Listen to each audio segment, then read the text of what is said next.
Assalamualaikum warahmatullahi wabarakatuh. Kembali lagi dengan saya, Nike Juliandari.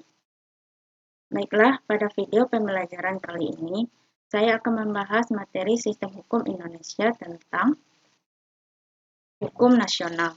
Adapun materi-materi yang akan saya bahas adalah yang pertama yaitu sistem hukum Anglo-Saxon atau Common Law System. Yang kedua, sistem hukum Eropa kontinental atau Civil Law System. Yang ketiga, sistem hukum Islam. Yang keempat, sistem hukum campuran. Dan yang kelima, sistem hukum yang dianut Indonesia. Baiklah, saya akan membahas materi yang pertama, yaitu sistem hukum Anglo-Saxon atau Common Law System. Sistem hukum Anglo-Saxon merupakan suatu sistem hukum yang didasarkan pada jurisprudensi, yaitu keputusan-keputusan hakim terdahulu yang kemudian menjadi dasar putusan hakim-hakim selanjutnya. Sistem hukum ini diterapkan di Irlandia, Inggris, Australia, Selandia Baru, Afrika Selatan, Kanada, kecuali Provinsi Quebec dan Amerika Serikat, walaupun negara bagian Louisiana mempergunakan sistem hukum ini bersamaan dengan sistem hukum Eropa kontinental Napoleon. Sumber hukum dalam sistem hukum Anglo-Saxon adalah putusan-putusan hakim atau pengadilan. Dalam sistem hukum ini, peranan yang diberikan kepada seorang hakim sangat luas. Hakim berfungsi tidak hanya sebagai pihak yang bertugas menetapkan dan menafsirkan peraturan-peraturan hukum saja. Hakim juga berperan besar dalam membentuk seluruh tata kehidupan masyarakat. Hakim mempunyai wewenang yang sangat luas untuk menafsirkan peraturan hukum yang berlaku. Sistem hukum ini menganut doktrin yang dikenal dengan nama The Doctrine of Precedent atau stare decisis. Doktrin ini pada intinya menyatakan bahwa dalam memutuskan suatu perkara, seorang hakim harus mendasarkan putusannya pada prinsip hukum yang sudah ada dalam putusan hakim lain dari perkara sejenis sebelumnya. Dalam perkembangannya, sistem hukum ini mengenal pembagian hukum publik dan hukum privat. Hukum privat dalam sistem hukum ini lebih ditujukan pada kaidah-kaidah hukum tentang hak milik, hukum tentang orang, hukum perjanjian, dan tentang perbuatan melawan hukum. Hukum publik mencakup peraturan-peraturan hukum yang mengatur kekuasaan dan wewenang penguasa atau negara, serta hubungan-hubungan antara masyarakat dan negara. Kelebihan dan kekurangan sistem hukum Anglo-Saxon. Kelebihannya, hukum Anglo-Saxon yang tidak tertulis ini lebih memiliki sifat fleksibel dan sanggup menyesuaikan dengan perkembangan zaman dan masyarakatnya, karena hukum-hukum yang diberlakukan adalah hukum tidak tertulis. Kelemahannya, unsur kepastian hukum kurang terjamin dengan baik, karena dasar hukum untuk menyelesaikan perkara atau masalah diambil dari hukum kebiasaan masyarakat atau hukum adat yang tidak tertulis. Selanjutnya yaitu materi yang kedua, sistem hukum Eropa kontinental atau Civil Law System. Sistem hukum ini berkembang di negara-negara Eropa daratan dan sering disebut sebagai Civil Law System, yang semula berasal dari kodifikasi hukum yang berlaku di Kekaisaran Romawi pada masa pemerintahan Kaisar Justinianus abad 6 sebelum Masehi.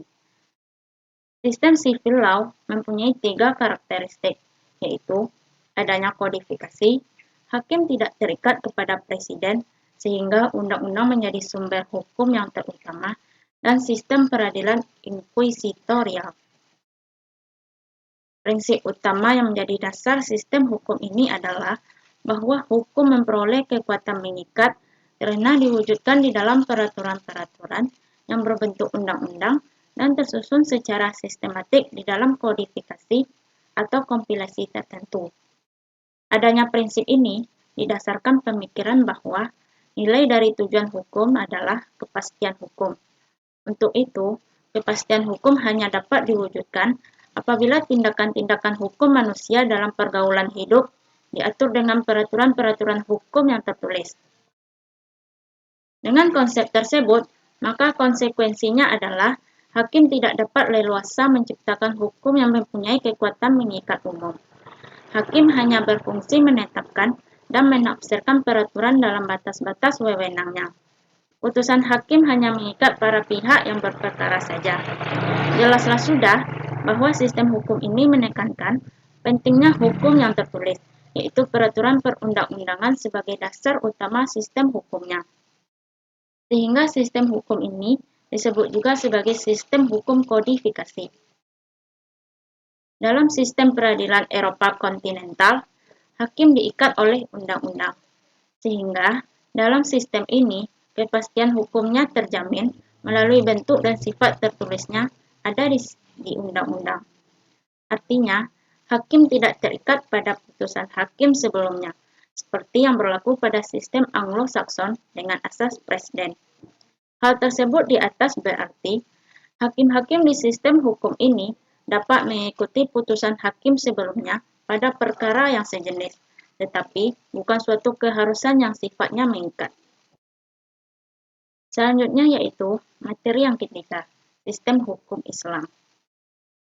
Sistem hukum Islam merupakan suatu sistem hukum yang berdasarkan ketentuan-ketentuan yang telah ditetapkan oleh Allah dalam kitab Al-Quran dan Rasul-Nya dalam hadis, kemudian disebut dengan syariat atau hasil pemahaman ulama terhadap ketentuan di atas dalam kitab fikih. Kemudian disebut dengan ijtihad yang menata hubungan manusia dengan Allah, manusia dengan manusia, dan manusia dengan benda. Selanjutnya yaitu sistem hukum campuran. Hukum campuran atau mixed law juga dikenal dengan sebutan hukum pluralistik. Sistem hukum ini menggabungkan beberapa sistem legal seperti hukum sipil, hukum adat, dan hukum agama. Hukum campuran kerap ditemukan di negara bekas jajahan yang selepas kemerdekaannya masih mempertahankan beberapa elemen hukum kolonial dan menyesuaikannya dengan konteks masyarakat saat itu. Selanjutnya materi yang kelima, sistem hukum yang dianut Indonesia. Hukum di Indonesia merupakan campuran dari sistem hukum Eropa, hukum agama, dan hukum adat.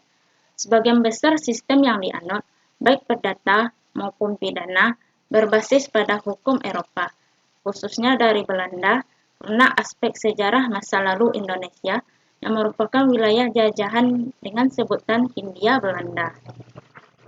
Di Indonesia juga menganut hukum agama, karena sebagian besar masyarakat Indonesia menganut Islam.